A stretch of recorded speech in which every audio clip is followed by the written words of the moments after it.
Hello my friends, today I want to tell about functionality of my squares. I have two kind of dimensions of my squares, this metric and imperial one. It's a high-class steel precision square.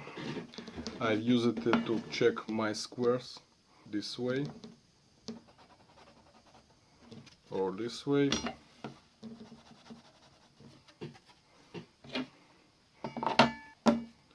Or this way. My CNC adjusted well and there have no problem with squareness. Because of difference in dimensions, I have 4 rows for metric and only 2 rows for imperial. And imperial lines are longer. Here is 1/2 of millimeter accuracy for this scale metric. And for imperial dimension I have 1/16 of inch in first row and 1/32 in both rows.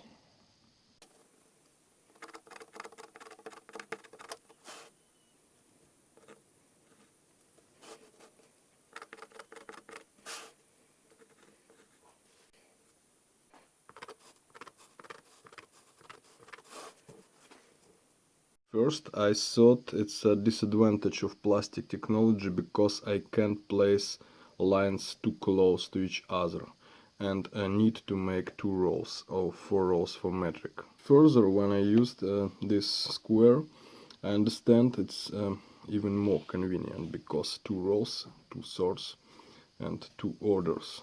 I can use first row for more row layout and switch second row only I need more precision, more accuracy.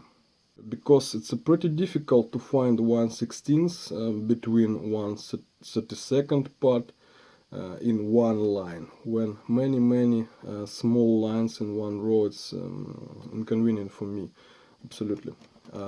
I can use 1/16 easily find them, and when I need more accuracy I can switch 1/32 part. And the same thing for metric size, metric dimensions. First row, it's uneven numbers. 100, 102, 4, 6, 8, 110. Second row, it's even numbers. 101, 103, 105, etc. And if I need, I can switch third and fourth rows. First and third rows logically bound to plus 1/2 of millimeter. For example, if I need 100.5 millimeter, I need to find 100 and make step across one row to third and find here this mark. But too much precision, I think 1/2 millimeter, it's too much. I very rarely use this third and fourth rows because first and second almost always covered all my needs.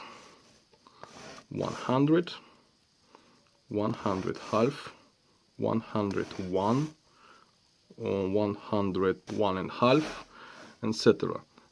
You can see all is black.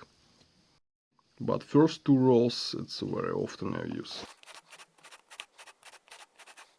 You just need to take this logic in your mind and get used it. 1/2 millimeter across one row. 1.5, 2.5, 3.5, 4.5, 5.5, 6.5, etc. But in 90 cases of 100, I make a layout this way. Very quick and simple.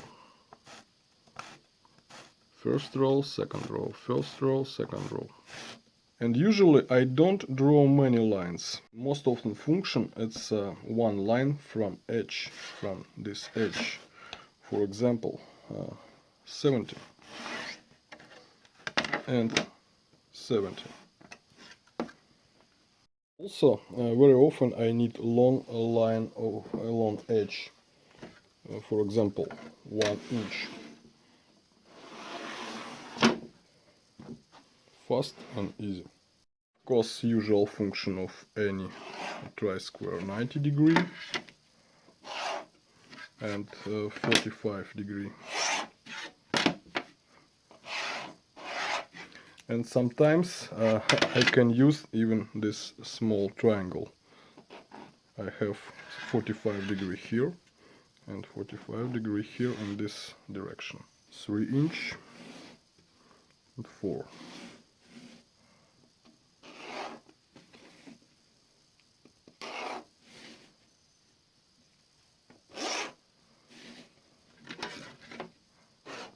Of course, very important function of this square, it's a protractor.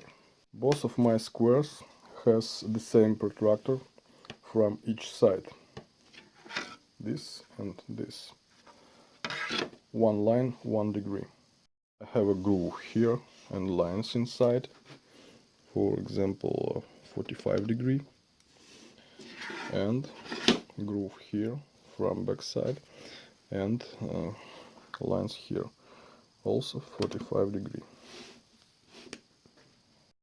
And of course you can easily find, for example, 59°, and make a line from this point. For example, the same angle from back side. 16, this mark, and 59.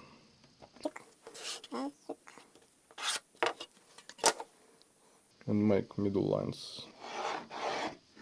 And find size of center. What it 2 3/4.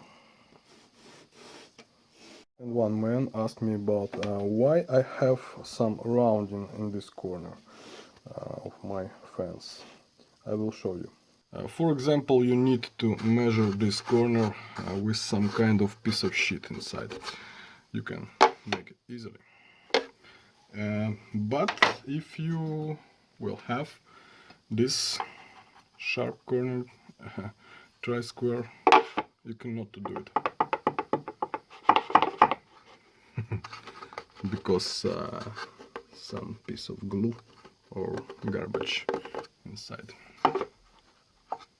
So around that corner for some trash. Especially it's important for constructors, I think.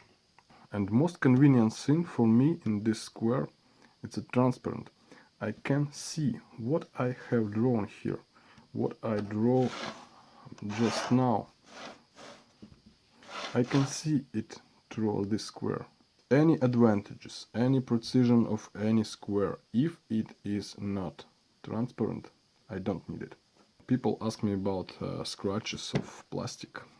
They say you will scratch it in use. Of course I do many scratches, but they are not prevented to transparency. I will show. We can injure it by knife.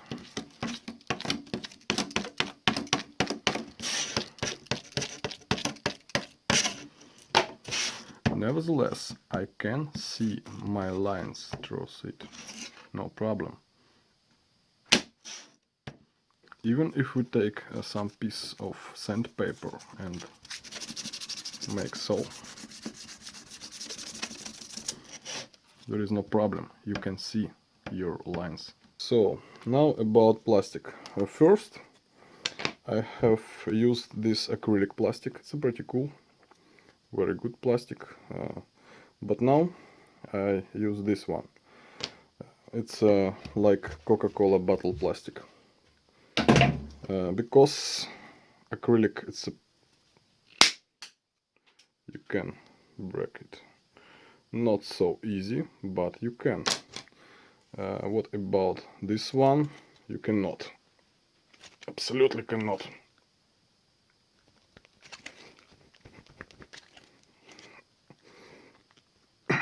I think I can make something like a spring from it. And after all this, you can a bit unbend it and use.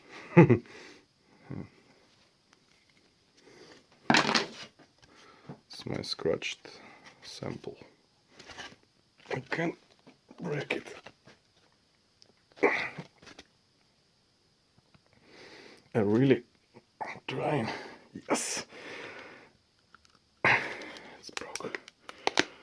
But you can see it was very hard.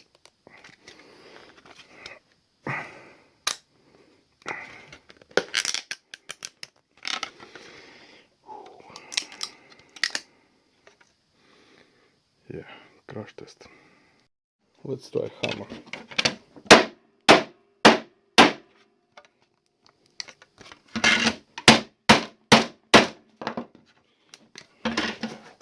Scales.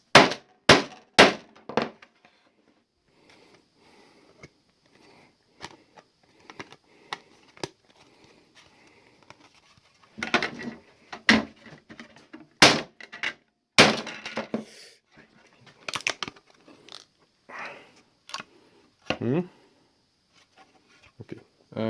And one more thin grade pencil. I recommend it.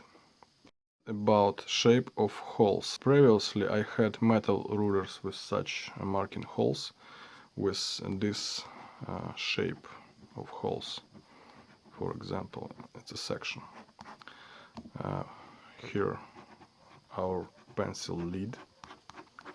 And I found easy to break this pencil lid and leave it here, because you cannot tilt pencil. If you need to draw just vertically. If you try to tilt it, you break your pencil lid. It was constantly, and I think it was main reason to make my own plastic tri-square. In my tri-square I have another shape of corners like this one.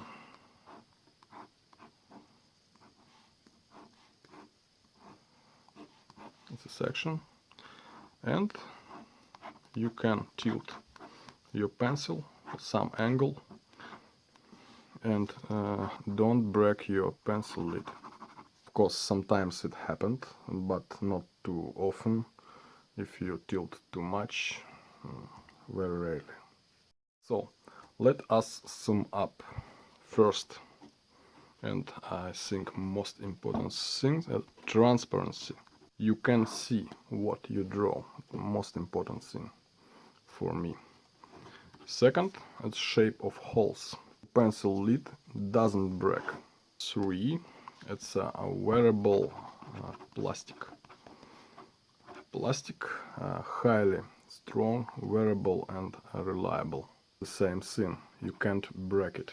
4, both sides. You can use this side and this side. Yes, this scale only one-sided, but you can use this and this scale. From back side has a limit functionality in comparison with first side, but it works. And 5 thing, universal functionality, because you have a ruler in this tri-square, protractor in this tri-square, 90-degree side, 45-degree side, both sides. You have scales, all this in one stuff, all this in one square with you. No need to bring many tools. And that's all for today. Thank you for watching. Good luck.